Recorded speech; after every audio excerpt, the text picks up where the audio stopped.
We have people from everywhere. Southeast Asia is a big market, Europe, us being from Europe, the States, but everywhere. And it's amazing, and it's also very satisfying when you go on Twitter and you see, I don't know, a guy who was flipping burgers in a fast food chain, and they started investing a little bit in crypto, and they never sold it because they were borrowing with our product, and 4 years later this guy, has this new Tesla, and the license plate says Nexo because he's so happy that we were around to just offer him the possibility of accomplishing that which he never thought was possible. It's very satisfying. That's what helps us wake up in the morning and gets you through the day. It's those kind of experiences. Yeah, I think it's important that everybody starts to at least play in the space. Yeah. So, put on a tiny small piece and start to understand, because this will be a future reality for you. It's going to affect you directly or indirectly. It's not necessary for everybody at this stage, but the earlier you get in, the better of an advantage you get. See who the leaders are, take their lead. Obviously don't put your kids' college funds in it, but experiment. This is the thing with crypto. It has this asymmetric return potential that you don't get anywhere. What in traditional markets takes a decade can unfold within a month. Even modest amounts can deliver substantial returns.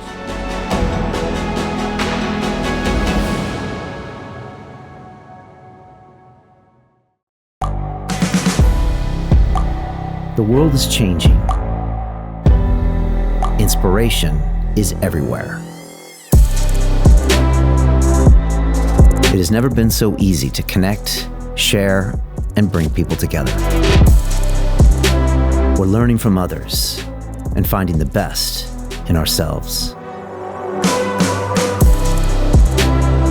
Challenging our beliefs.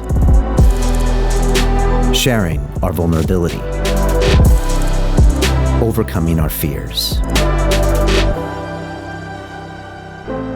Transforming ourselves so we can transform the world. How far can we go? This is London Real. I am Brian Rose. My guest today is...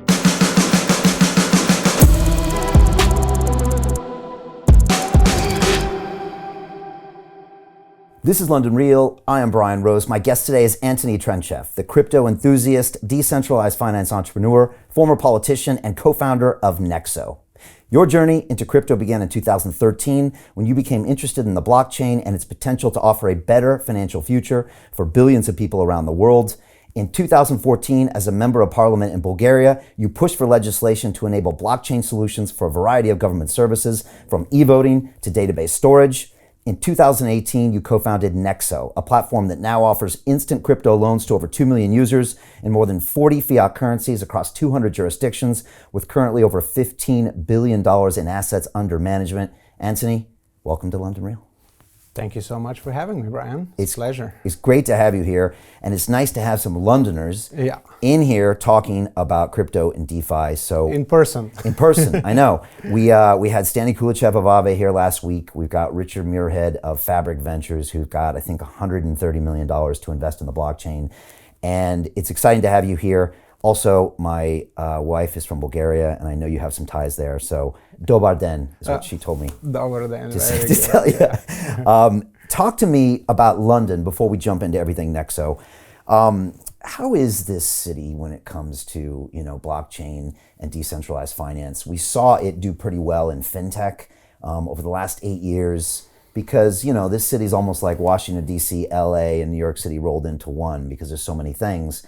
We've seen some good fintech startups. I had the TransferWise guys here, I think, on the show like 8 years ago. And we've seen some things happen, but also there's not like I can get 50 people in here talking about crypto and blockchain. So why is London an important place for you? Do you think we'll get bigger?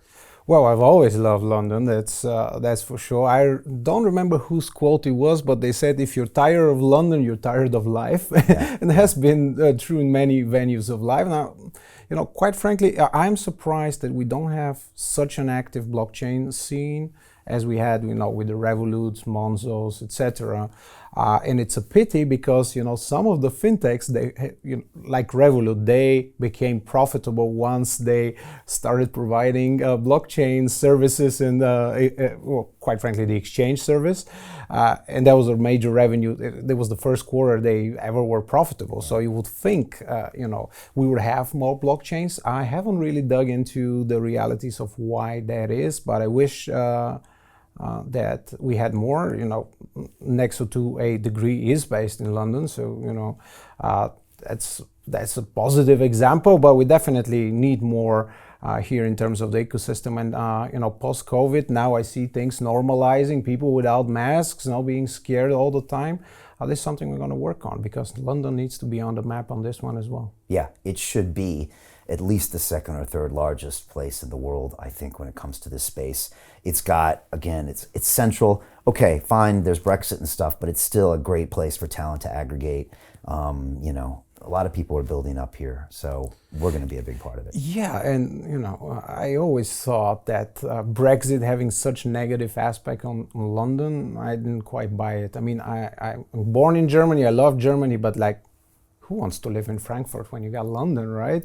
Yeah, all the trappings here that make it such a great place. But crypto is decentralized from its onset, and when somebody asks you where are your clients based, and I say everywhere. It's like crypto. You can have a whale in the Philippines who was very, very early on to crypto, and he changes the total mixture of your clientele just because he's one guy and he's so large. And I think that has enabled a lot of entrepreneurs to accomplish great things, build companies in a decentralized manner, meaning from everywhere. And that's why you don't have you gotta have Wall Street to make a career on Wall Street, so you gotta be in the States, or you gotta have the city.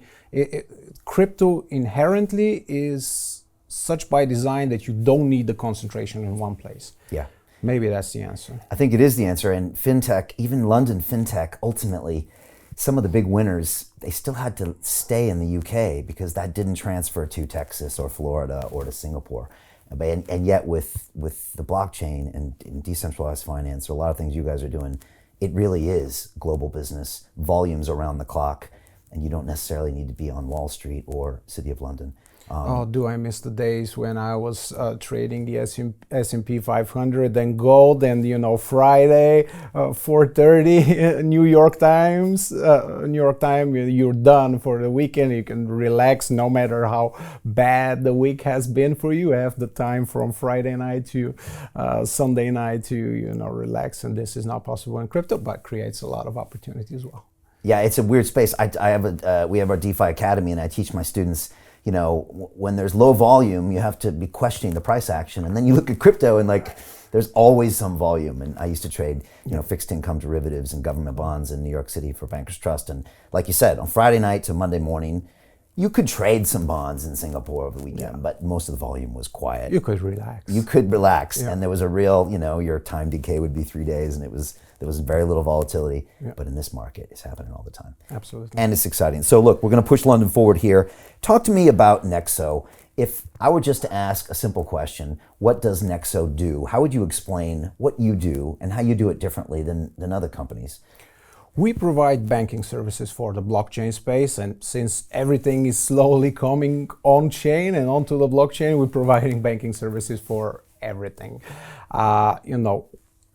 Not to toot our own horn here, but we were the first ones to do that in a systemized, institutionalized manner, and we got some first mover advantage. I like to think that we still are doing a better job than others. I'm not engaging in trash talking competitors. I wish some of them, would share my philosophy in that regard. But, we just let our success and our products and our clients speak for ourselves. But as a financial institution, bread and butter, what we started off with were the crypto-backed loans, the notion that you can take out a loan against your crypto holdings, and there was no central entity through which to do that.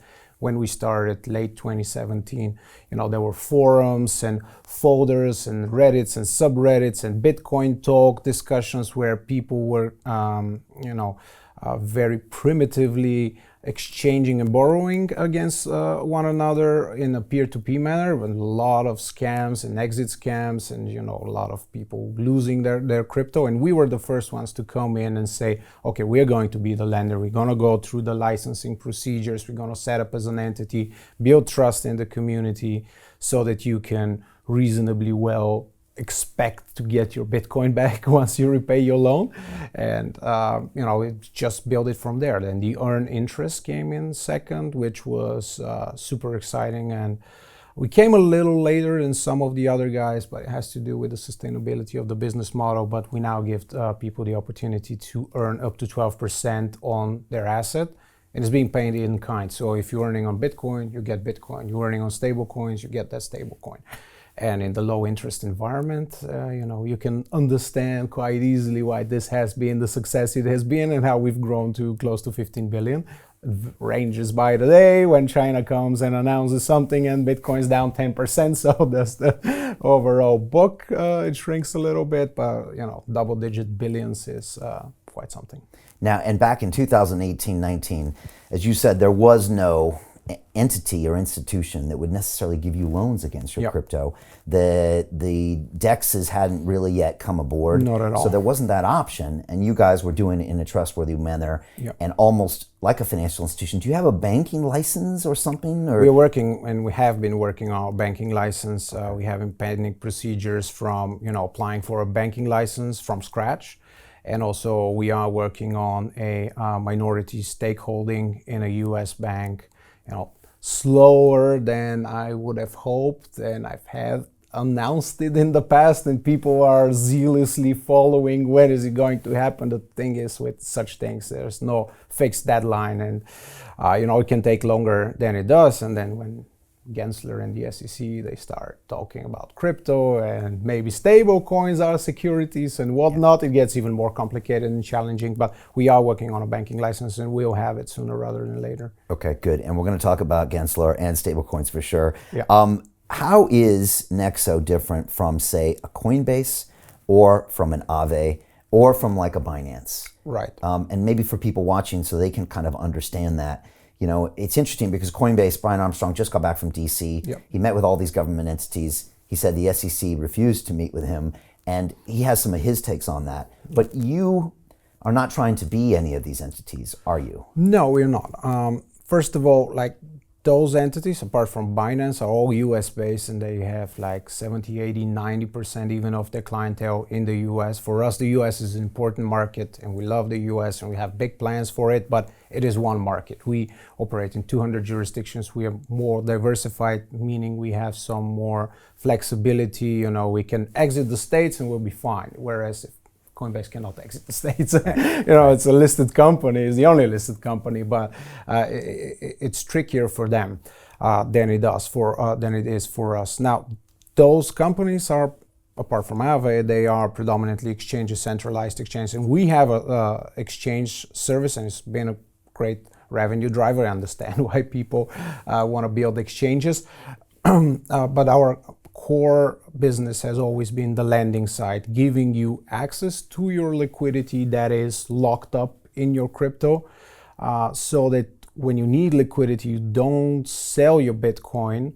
And if you look at the past 10 years, selling your Bitcoin at just about any moment has been a terrible decision. So we actually make it easier for you to hold on to your assets, borrowing at a loan-to-value ratio of 50%, meaning that if you deposit $100,000 worth of Bitcoin, we give you a credit line for $50,000. So we are deleveraging the system in a certain extent, and this allows you to hold on to your assets for longer periods of time in a money management sound way, and this has been we're the first ones to offer this. And then with Aave, they have pivoted because they weren't always Aave, and they had a product somewhat similar to ours. ETHLend, it was a peer-to-peer type didn't of... quite take off. Yeah. And to Stanley's credit, he was very determined and bold to pivot so rapidly into Aave as we know today, which is decentralized in the sense that you don't have this intermediary that you need to trust.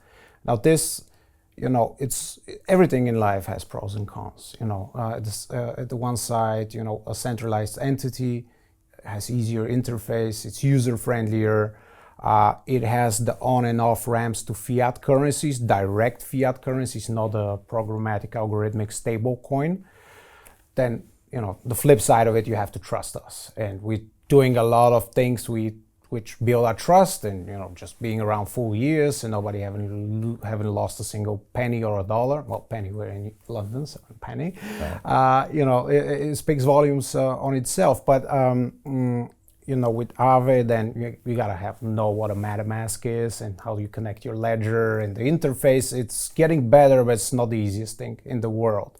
And the longer the code is, the more complicated it gets, and that's why we see the DeFi hacks every other week, 100-something million gotten stolen. And it's not just that, it's also economic exploits, so it gets really complicated.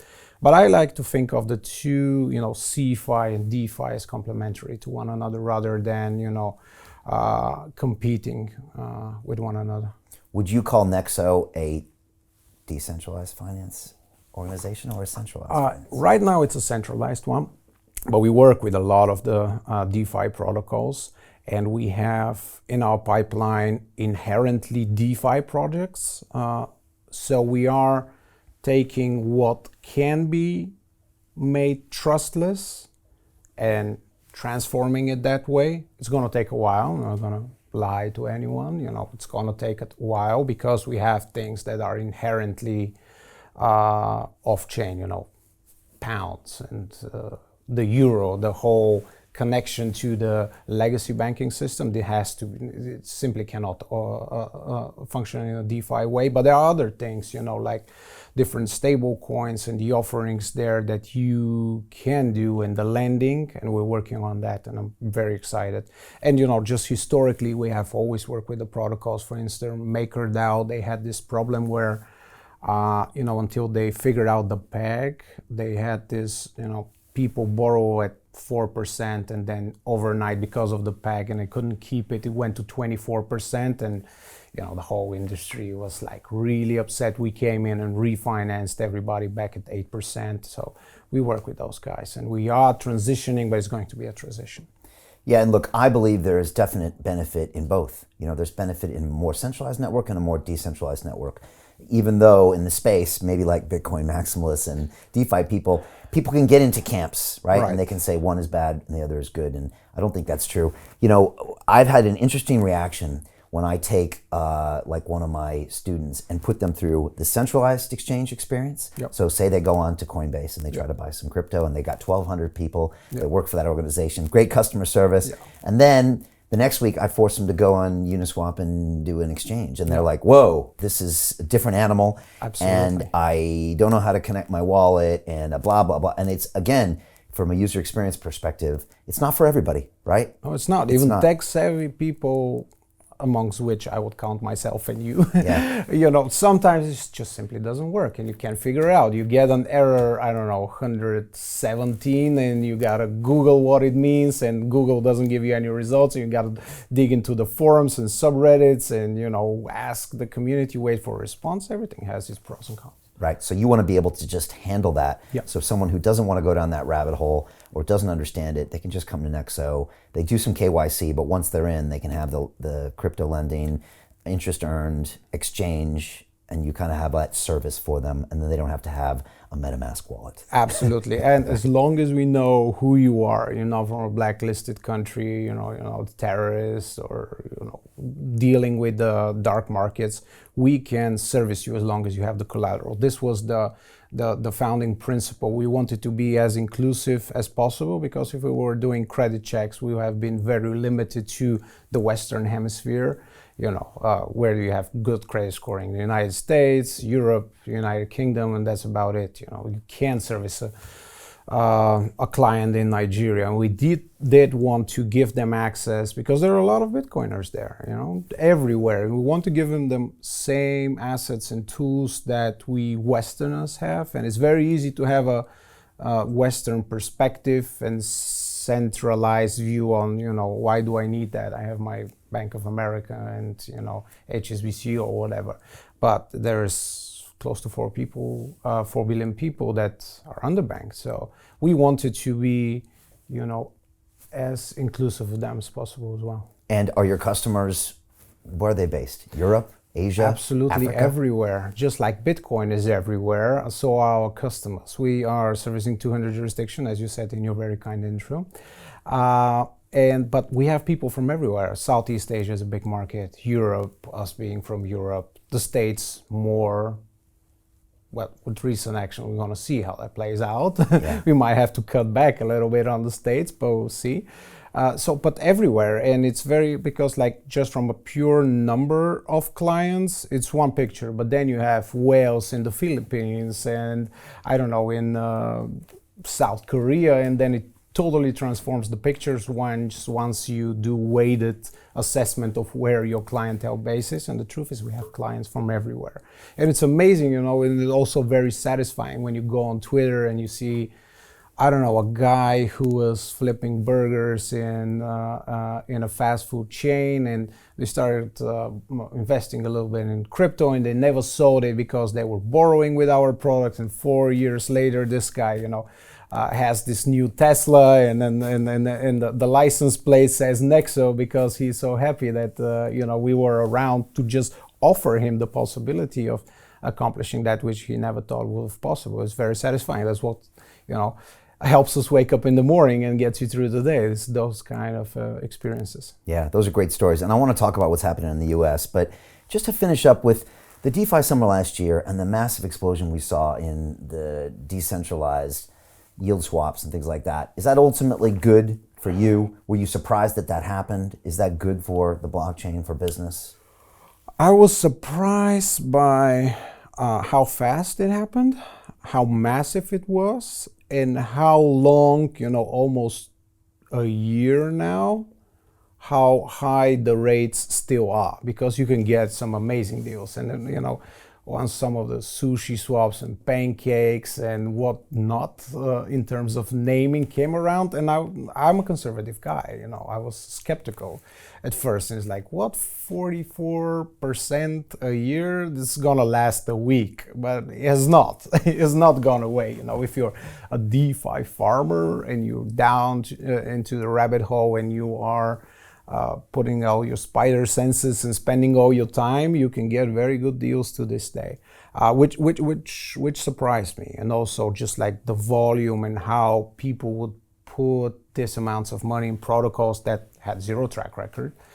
But this is one of the exciting things of our space. So I was taken by surprise. I haven't farmed anything myself, so me being conservative and skeptical, and the names are just crazy. I cannot trust you. I mean, but yeah, and now, a year later, all of this looks so mature when you start talking about NFTs and some of the valuations there and some of the concepts. So, I sometimes feel like I'm losing touch with my own generation. It's a clear sign that I'm getting old, and the white hair is testimony to that as well, slowly but surely, graying out here. But, it's just, I don't know, it's fascinating, and it's a lot of potential. It's scary sometimes. But it's just like something we've never seen before. I know this is like you being a former Wall Street guy, investment banker, in the city. The most expensive words are, this time is different. But I truly feel like this time is different. Because you were just telling me about stories when you went on, to the news media in New York City in 2019, and they wouldn't even mention the price of Bitcoin. Like that would crazy. Be a new thing. And so you're right, the system's moving so fast. A year ago, there wasn't massive liquid lending markets through decentralized, and now there's 20 billion assets out there, and it's all becoming normal. And now they're talking about financing NFTs, and it's like, okay, it has changed, but there will be much volatility going forward. Let's talk about regulation, because you guys sit in an interesting space.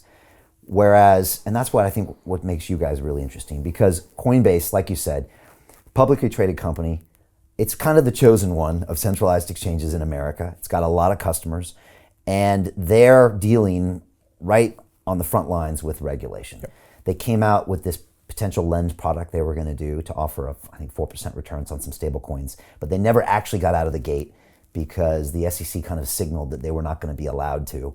The CEO, Brian Armstrong, who's a Silicon Valley-based guy, I think, Y Combinator startup and all that, just went to DC, met with a bunch of entities, but he said, I reached out to the SEC, tried to get a meet with them. They told me they weren't meeting any crypto companies. And so he, I think, is trying to figure out what to do. You guys don't seem to be under, that control of the US. So you guys are going ahead and offering these services out here, and you have your own customer test case. And yet Brian is really having to deal with the realities of the US because he can't break those rules necessarily. So we'll kind of find out where the regulations are. Yep. What do you see when you watch that? And I know you run your own legal here for Nexo here, and you have background in law. So you can really tell us a lot of what's going on here. I will try and do that. Okay. Right. Well, first of all, the first line were the US companies, right? That's why Coinbase and BlockFi and Celsius, the US companies, they got the first rounds of questions. It was directed to them because they are in the US. So no surprises there. Nexo does, the US being one of the markets, further down the list, and I'm sure that everybody who is offering these products will eventually get the same questionnaires and will go through the same procedures.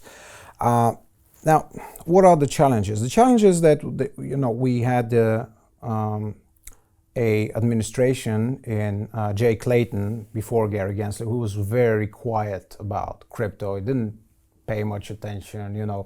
Yes, there were some enforcement actions against ICOs, but against, quite frankly, the obvious scams.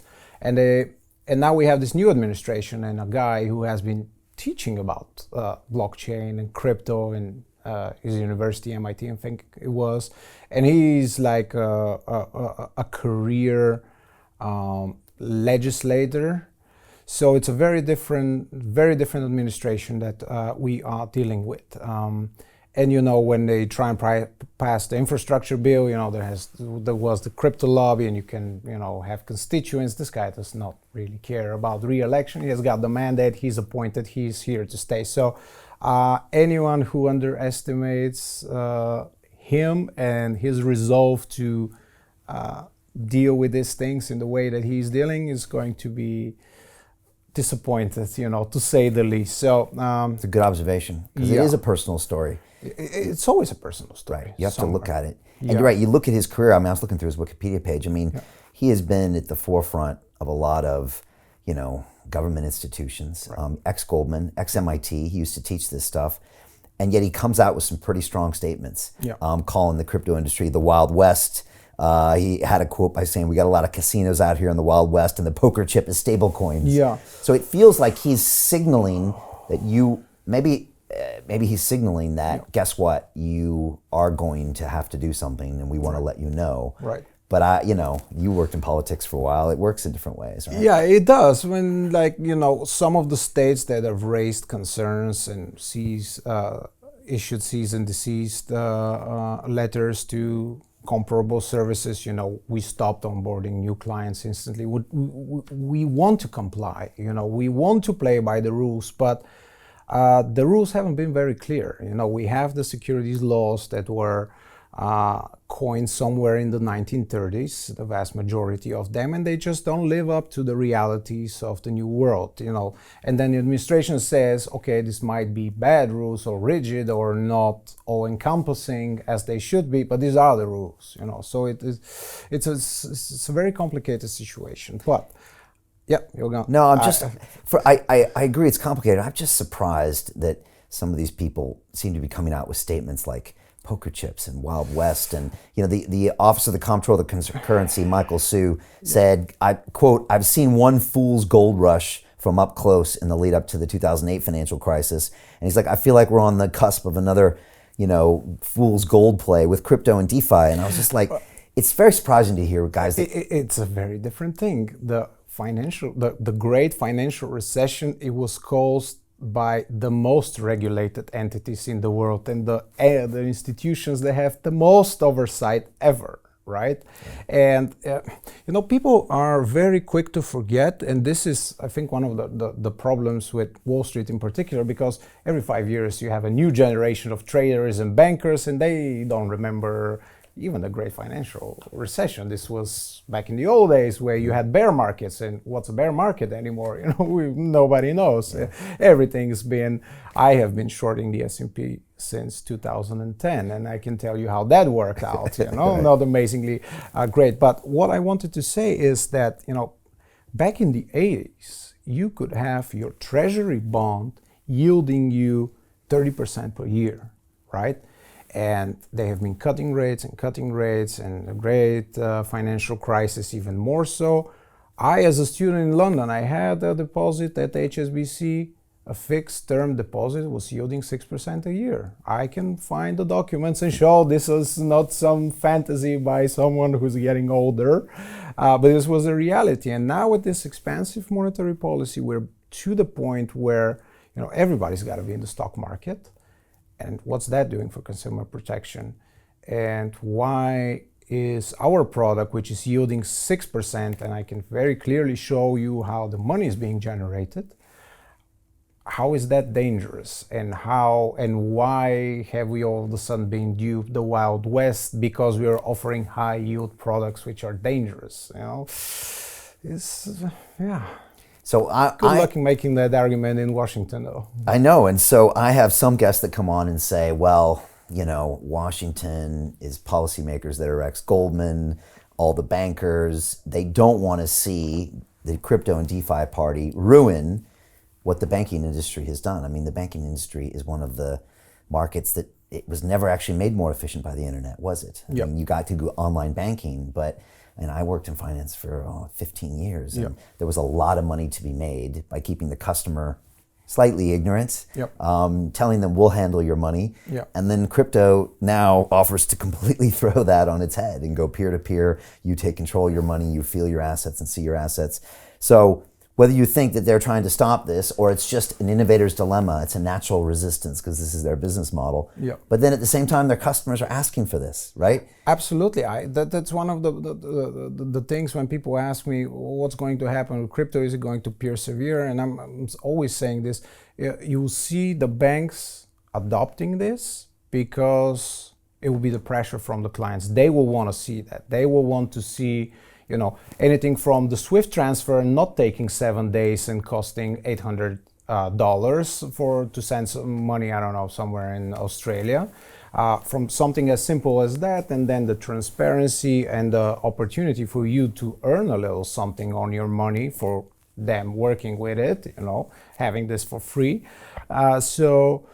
Absolutely, it's going to be a very different world. It's going to take some adapting from the bank. At the same time, I'm not a big fan of conspiracy theories. Is this all? Have they sat down in a dimly lit room with their cigars and made a decision to consciously ruin crypto? I don't think the world works like this anymore. It's gotten too complicated and complex for any one entity to push it in one direction, because if anything, crypto is very quick to adapt unless we have like a coordinated action by the G20 to shut down crypto. It's just going to move away around the world, as you saw with mining. They banned it in China. Next thing you know, they set up shop in the United States, and wasn't that positive because of renewable energy sources for mining, etc. So it is very flexible, and that's the genius of Satoshi, having designed Bitcoin in such a way to be so fluid and to adapt to the circumstances. But of course there is the concern, we all grew up with the concept that bank is the safest thing in the world. It's a bank. I have insurance on it. Yeah, you have insurance up to the first $100,000. If you're lucky enough to have 200,000 euros in Europe, $250,000 of FDIC insurance in the States, anything above that, if you're lucky enough to have that, it's just as insured as any other asset. So it gets complicated. I understand the mandate of the SEC and the regulators to protect regulators, and I have a close friend who's a former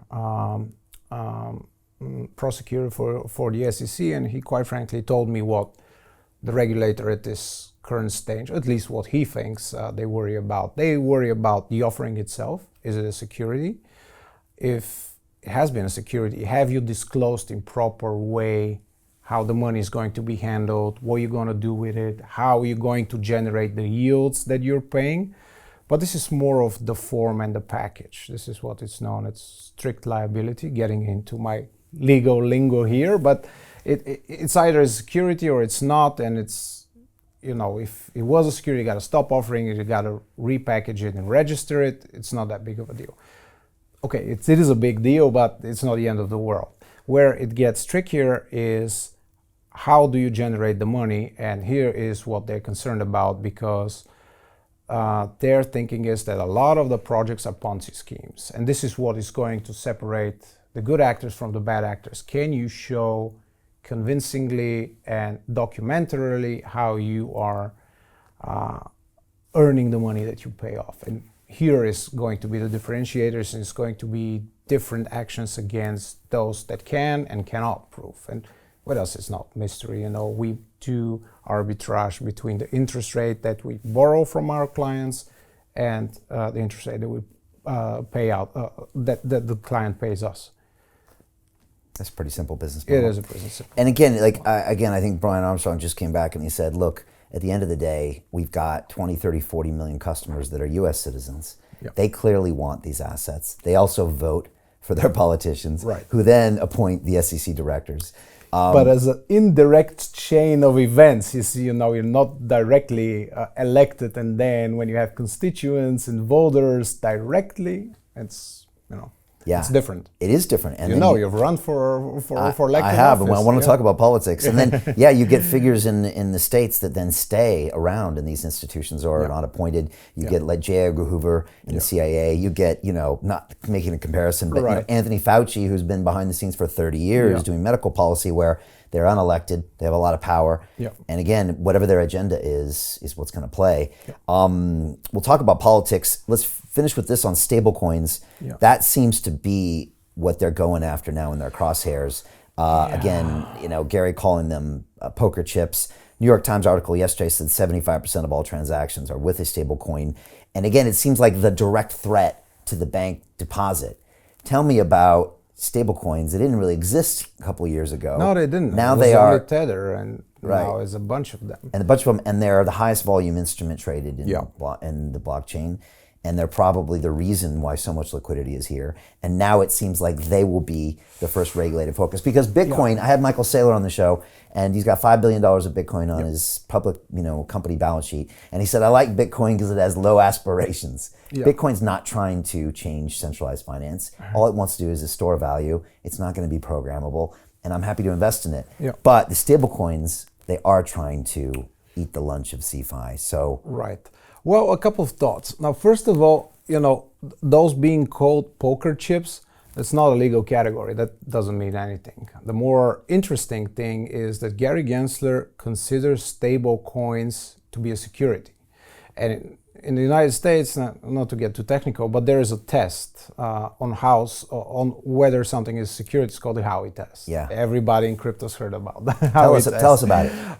It is whether it is a common enterprise for the profit, for profit, by efforts of others, and with the expectation of profit. Of a yield, or profit, or for return. Profit, for a return. Okay. So, and it has to tick all four boxes. To be considered a security. But it can be three of them, and if it's not the fourth one, or either one, if it's not, then it's not a security. Now, how exactly do you expect to profit from a stable coin if it's one-to-one pegged with the dollar? I understand why Ethereum might be, or some of the tokens, because there you have a company, it's putting in the work, it's the infrastructure, you expect to make money, but something that's pegged one-to-one to the dollar, there's inherently no expectation of profit. Right. So that is a curious thing to say, but ultimately at the end of the day, the authority of what's security and what's not a security is the SEC, and if you disagree with them, you got to take them to court. And I'm not gonna do that personally myself. I was hoping that perhaps Coinbase might dare, but it will appear they're not gonna do that either. So they might. We'll They see. might. The other thing that's curious is what you said. You're trading in out of the market. You want to trade out. You go into stable coins. Early on, during the 2017 boom, you were trading the different assets. And your base currency was always Bitcoin. That was one of the reasons why we saw the huge run up in 2016, 2017 when volumes picked up and people used that as their currency of account. Now that is stable coins. And then the other thing is that you see a lot of trading in markets that don't have access to great banking systems or have currencies that are prone to debasement, printing, like in Zimbabwe or Nigeria or even Turkey, quite frankly. There's inflation fears that are running wild and they come to fruition. So, you have something like the border of China and Russia where they do trading in stable coins now. And I understand why this might be of concern, but banning it outright doesn't solve the solution. The number one currency of choice is the United States dollar, and more often than not, large-scale money laundering occurs from the banking system. We haven't thought about, abolishing the dollar and the banking system. So applying that to crypto, how does that solve the problem? Yeah, if you look at most of the money laundering, it happens where most of the money is, which is in the banks, especially the ones that pay the fines every year, like HSBC, for all their money laundering violations. No, but you nailed it here. It's about the incentive. As long as you can make $10 billion as a banking institution, and then you settle with the DOJ or whoever for a tenth of that, and there's never been criminal prosecution, or hardly ever, it's all civil, what exactly is the incentive for you to stop? Yeah. I think Brian was just saying that 1%, I think, of all crypto is attributed to money laundering and illegal dealings, whereas 3 to 4% of the U.S. currency is considered in that as well. I'm sure there's money laundering in glasses, drinking cups, people having 0.1% of all transactions being done in something that's not even money. And also the majority of stablecoin trading is probably taking place outside the US anyways. So you'd be always curious to see what would happen. Let's just finish off with best case and worst case scenario, say 12 months, 18 months from now. Say Gary just goes crazy and decides, I'm just going to take all these people to task. Or Gary just decides to take a snooze for a couple of years. Yeah. Like, what do those two realities look like for us in crypto? Well, let's start with the worst of, and on a positive note. But I think they're very focused on the earned products. They're not concerned about the other aspects, even though some currency exchanges I'm going to face some challenges because, I'm going to get too technical again, but very briefly. But I think it's interesting. I don't know. You'll tell us after how the viewers are viewing. But, with current, there's so many tokens that you cannot go after individual tokens. You cannot go, there's 5,000 probably right now. So any regulator has limited resources. So what they're doing, or appear to be doing, they're focusing on the trading venues and saying, we're not going to go after XYZ coin, but we're going after you because this might be security and you're trading securities and you don't have the license to trade securities. So this has been sort of, because Brian and Coinbase have been so vocal about the land product, this has been pushed back, but it's very important because that might come back to bite us. And in the sense that venues might get shut off, just trading activities. They have to register SEC, registered broker dealers. We, by the way, are buying one in the United States. So that's how they'll stop the trading of it. They can't actually go after the coin, so they'll go after the on-ramps. The exchanges, on-ramps, And that's where that has been in the speeches, but it hasn't taken the headlines. It's the lending product. But it's curious to see, and that could affect negatively in the midterm, short to midterm, and then we'll figure it out. Everybody is going to get broker licensed, or trading value will go offshore. That's the downside. If you keep innovation out of the States, it just goes somewhere else. It doesn't disappear. And then the other thing would be, I think this will have more repercussions for the general public. They wouldn't have access to high yield earning products. So it will be a net loss for the customers and the clients and the investors and the consumers themselves more than the companies, because the companies. To continue watching the rest of the episode for free, visit our website londonreal.tv or click the link in the description below.